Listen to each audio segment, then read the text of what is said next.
Hey everybody, Bob Potzik from Bob Makes Music here, and today we are with my very good friend, Mr. Jauqo 3X, Chicago bassist extraordinaire. We are here in his temple of bass tone doom, if you will, the Ashdown euphemism. They have the head of doom. You should check it out, the Geezer Butler head of doom if you haven't. Pretty darn cool. Today we're going to talk about this Conklin SubContra bass, which we'll get into why it's called the SubContra, and we're going to see how well the Peterson StroboPLUS HDC is able to tune this extremely low instrument. And you can see already it's kind of reacting, which is, I think it's pretty neat. So thank you for being here. Thank you for having me here, honestly. Let's talk about the SubContra a little bit. How did this come to be? And how is it tuned? Well, first it's tuned standard E, standard B, F sharp, C sharp.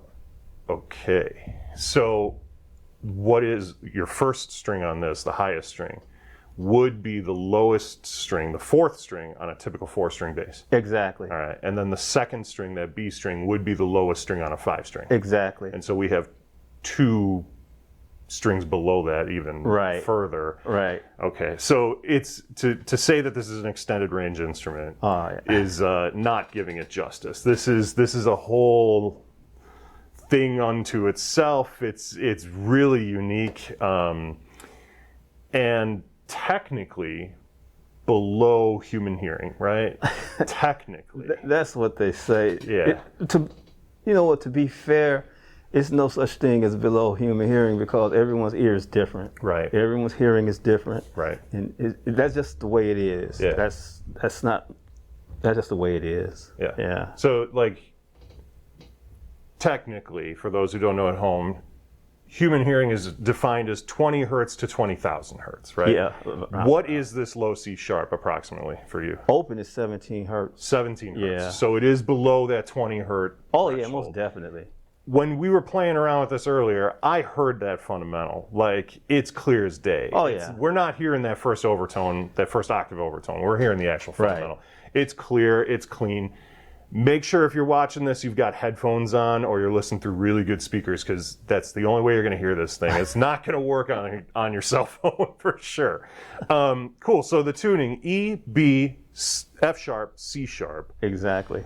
How did you come up with it? How did you design this? I had been working on the concept since the early 80s. That's when it kind of first came to me. It was just basically based off of just pocket playing, grooving, and I just felt if the frequency was lower but tight, like a tight texture, it would make a big difference. And I really worked on it real heavy in the late 80s into the 90s, the mid 80s into the 90s. I worked on it real tight. And 2 guys, they were at Dean Markley String Company at the time, Jeff Lantroop and David Brummett. I went to them. They were super cool. They had never heard anything like it. And I was like, hey, this is what I'm trying to do. And they were like, you know what, Jauqo, let's give it a shot. And we did it. So the first company to do it was Dean Markley. And I owe a lot to Jeff Lantroop and to David Brummett because they were so open-minded. When a lot of cats laughed about it, they thought it was a big joke. But everyone that hears it live or hear it on the recordings, they always have the same. They all have the same reaction. Like, wow, what is going on here? Yeah, the first time I heard it, it was like instant grin from ear to ear. And for the record, to the viewers, we're going direct. Yeah. There's no compression. There's no effects. There's nothing. Right. Just one channel straight into the amp. And that's it. And I'm using, I'm coming out of a Ashdown CTM 300 tube head and an Ashdown 410H cab. So that's it. And we're just going into the tuner. The tuner is the only thing in between. And we are taking a DI out, so you are hearing the direct signal from the CTM 300. And I'll tell you, live in this room, this cab is handling it perfectly. It's reproducing the sound. It's moving so much air. You can feel like a breeze off of this thing. Yeah. It's pretty cool. So quickly, what's in the bass? What is the bass made of? What woods are we working with? What electronics do we have? The body is Carina. That's from the mahogany family. And the neck is maple and purple heart. And the fingerboard is Gaboon ebony. And the pickups are custom Bartolini. Me and Bartolini got together on some things, inspected out, because I really wanted to capture the C sharp and the F sharp clear, open. That was very important. And the the preamp is also a custom 2-frequency spec Bartolini preamp. So it's a Bartolini preamp that they tuned for this. Yeah. So the where the frequencies lie in your cue is for this instrument. Exactly. It's not just off the shelf. No, not at all. No. Right. And hip shot hardware. Exactly. Yes, the hip shot machine heads, hip shot bridge. Awesome. Yeah. Awesome. It's pretty cool. And you specifically chose these woods. Oh yeah. For the sound. Exactly. Because mahogany, it has a pinch of. It defines low frequency clearly, but it has a good balance in the mids. So I specifically asked for that body wood. The reason I went with the Gaboon ebony was because if it would have been rosewood for my ears, and this is my instrument, the rosewood fingerboard would have been a little too dull for the low frequencies, and how it would work with the Carina body. And of course the neck is maple and purple heart. So the purple heart adds to just the stability of the neck. It's not, I'm not going to say the purple heart adds to the sound of the instrument. It adds more so to the stability of the neck, because this is a nice neck, and these strings are heavy strings. For you. Yeah. What are the gauges on the strings? Or what's your low C sharp at least? It's 195. 195. So it's not huge. No. And that's the other misconception about low frequency with the bass guitar. Cats feel that you have to have like a 200 or a 210. That's cool if guys want that, but it's more to it than just having a heavy string. Yeah. Because all of this is dialed in specifically. As a matter of fact, Bill Conklin made this bass for me in 2003. Okay. So that's how long I've been using it, playing it. But I have a couple of more SubContra basses, but they're basically the same body wood, same fingerboard wood, the same neck wood. And you have a fretless version. Yeah, right? That's exactly, and that's the one I use on the recordings of my 2 solo CDs. What are the names of those albums? The first one is called The Low C Sharp Theory. Okay. And the second one is called Trioplicity. All right. And the fretless SubContra bass was used on both of those recordings. Okay. Is that a Conklin or is that? No, that's the fretless SubContra bass is made by an individual named Mike Adler. Okay. He doesn't make basses anymore. He stopped about 15 years ago, maybe. All right. Yeah. So you use the fretless on both of those albums? Right. And tracks from those albums are on YouTube. Oh, cool. Yeah. I know I've heard the album on YouTube. So I will link to that down in the description. I'll put your channel and get a link of those tracks down there, because it is cool. And I know, we could go on forever on this, but like how you recorded that too, like your vision of it. It's just check it out. It's cool. It's really cool. So when we're dealing with such low frequencies here, the bass, like the low end of the bass, how does that play into how you EQ this thing? The most important aspect of an instrument like this is the mids. Okay. It's the mids. People associate bass with bass. Right. No, it's not the bass when you're dealing with a bass that can go, into that low frequency texture or territory. It's the mids, because I can walk out on stage with this instrument, and I've done it, and I don't have to turn the volume up to get that low end punch. I just dial the mids in. I get the treble and the bass to a certain point, but it gets to a point where if I just slightly change the bass, it messes up the whole floor spectrum of the instrument's texture potential. So I just keep dialing it in with the mids once I get the basic bass and treble dialed in. So it's really like tuning your mid frequencies to the room that you're playing. Oh, right? exactly. Yeah. Exactly. Yeah. I've played in rooms that standard tune basses sound horrible, Yeah. But that also comes from how guys EQ their basses, their touch. Right. You know, that's the other thing. You can't dig in too hard with this bass. No. You have to actually have a certain touch. Yeah. Well, and we're from the same camp. Like, I use a lighter gauge string too. Yeah. Even with these giant meat claws, right? But like, people see me and they're like, "Oh, he's a huge dude. He must like play really heavily." But no, it's.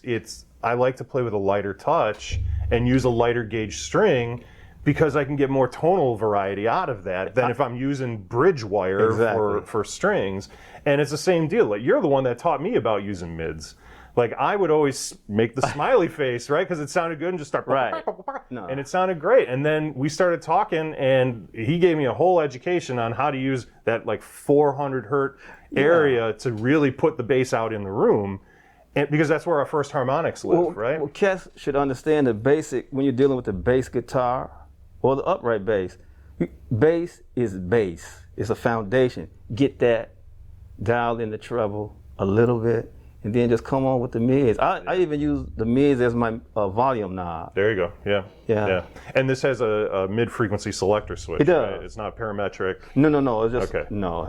And the layout is active, passive, push-pull, volume, blend, a mid knob, and a stack bass and treble in the mid-frequency selector switch. So you don't need a ton of knobs to make Oh no, this not thing at work. all. It's Not really at all. cool. And like, if we look at our what we have here for the EQ, the mids are up high on this. The bass is, not terribly high, and the treble is set at pretty much noon. Exactly. So you don't need to make a lot, and you'll hear it in a second. I mean, this thing sounds great. Let's try and tune this beast a little bit, okay. all right? Or you know what? Before we get to that, why don't you play us a little groove so we can hear what it sounds like first? Or do you want to tune it first? Yeah, let's tune it. Let's tune it. So we are turning on the Peterson StroboPLUS HDC, and like we said before, this first string on this, the highest string on this, would be a typical lowest string on a 4-string bass. So let's see what we got there. And we can see that it says E in the first octave, and that's maybe a hair sharp, but it's really dialed in. These Peterson tuners, all Peterson tuners are accurate to 0.1 cent. So they're incredibly accurate. And this has a really high resolution screen. So you're gonna see you'll see the attack, you'll see the sustain, and you'll see the decay of every note come across. It might be just a hair sharp. So there we go. If the strobe is moving to the right, it's sharp. If the strobe is moving to the left, you're flat. When it kind of starts to jiggle, you're pretty much dead on there. So let's jump down to the B string. Yeah, that's also just a hair sharp, but we can see that it says B 0 octave. So we are now in the 0 octave. It's just... There we go, we're starting to get there. A little bit sharp.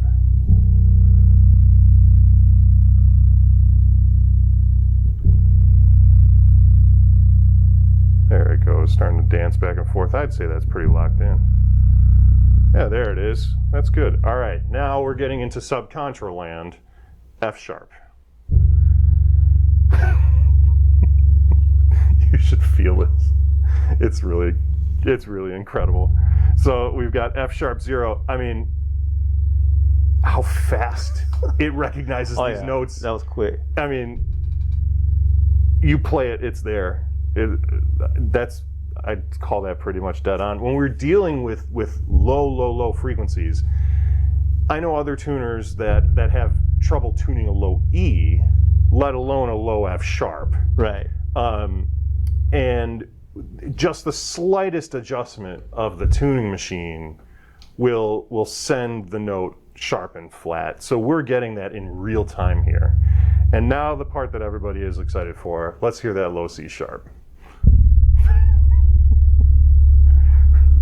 So we started in the 0 octave, and then that overtone took off. There we go. C sharp 0.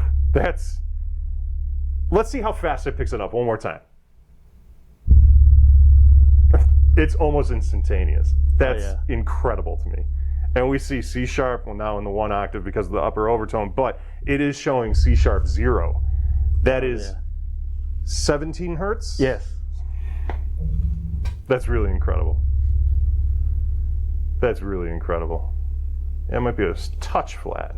Wait a minute. Oh no, we're gonna get it right. We're gonna where get it's it right supposed to in. Again, like we're saying, the accuracy, there we go. That accuracy of 0.1 cent, be. Yeah. just barely touching the tuning machine will move that strobe quite a bit. Let's see if we can get it down to B. What are you talking about? The open. What? You have a detuner on this thing? Oh yeah. Are you kidding me? Oh yeah. Oh, okay. So- we did not discuss this beforehand. Right. So what I'm gonna do? I have a hip shot detuner on here, so I'm taking it down. So I don't. So this it should be B, but I'm gonna tune it to the exact B. Okay. What? Yeah. So This has gone to B -1. It is reading B -1. It's a little bit flat. Oh yeah. But Oh yeah. We're gonna get it. That's what the Peterson tuner is for. what? You didn't tell me we were going to do this. Yeah. No. I cannot believe that this is showing -1. Oh yeah. It's gonna be. So we're down. more precise than This that. is like the Bösendorfer range, yeah. Oh yeah. See there? For those who don't know, Bösendorfer pianos that have an entire extra octave down in the low end. That's unbelievable. See that? It is picking up so quickly. Yeah. Yeah. Yeah. Can you bring it back up to C sharp? Let me see 1 second here. Let's see where we're on C sharp. And we're back. Yep. Stay sharp, but we're back. Let's try. Play the C sharp and then drop it down to B. Okay, give me 1 second. Let's see what happens. You want to dial that in yet? Oh, yeah. Just a little bit sharp. I get you. Look at that. Look at that. I can't believe how fast this is. So, you want me to take it back down to B? Yeah, play the C sharp and drop it down to B, and let's see if we can. Let's see. I just want to see how fast it moves. Okay, here's the C sharp. So let it keep ringing Oh, and then drop sorry. it down to B.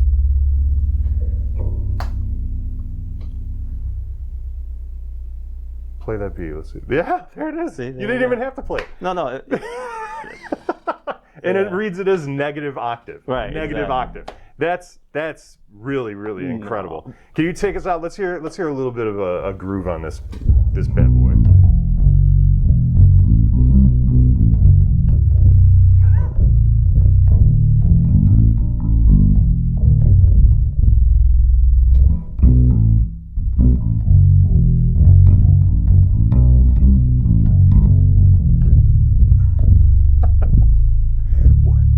What's amazing me is that this is following along with what Oh, yeah. you're playing. Check this out. It's that fast.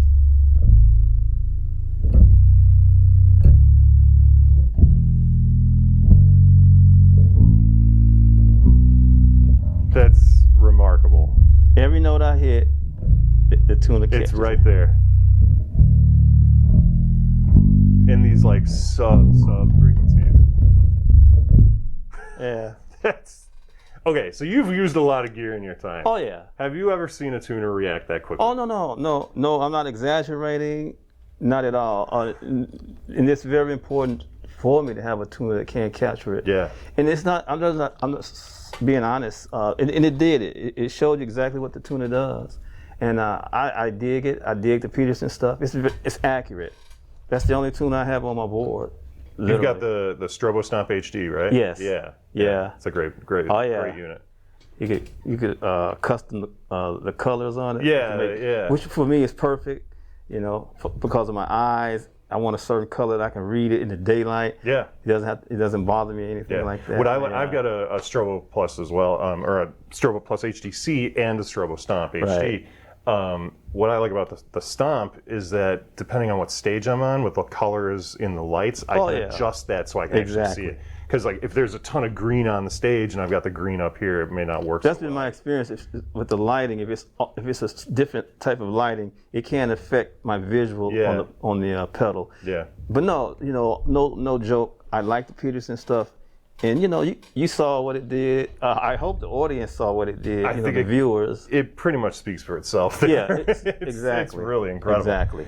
Well, I want to thank you again for you're having me welcome. here. Thanks for testing this out and showing the extremes that the HDC can handle. It's that's pretty cool. And it's really cool. It's extremely impressive. Yeah. Yeah. It's I hope everyone who's watching gets a chance to hear this instrument in real life. Oh yeah. Like live when we're back and we're gigging and we're playing. Right. You got to get out with this thing and play it out. Oh yeah, everybody hears it live. I mean, people have their doubts, but when they hear it, and a lot of times I don't use no effects when I use it. Yeah. I just want them to hear the instrument, and they just everyone's reaction is pretty much the same. Like wow, like yeah. It is low. Oh yeah. Low. Yeah. Low. Low C sharp. What were the names of those albums again? The Low C sharp Theory and The second one is called Trioplicity. Trioplicity. All right. Yes, exactly. So check those out down in the description below. Jauqo, thank you so much for doing this. You're more than welcome. Thank you, It's been Bob. fun. Oh yeah, it's been fun. Thank you to Peterson Tuners for getting us this StroboPLUS HDC. Check it out, petersontuners.com. Thanks for joining us, and keep making music, everybody. Thanks.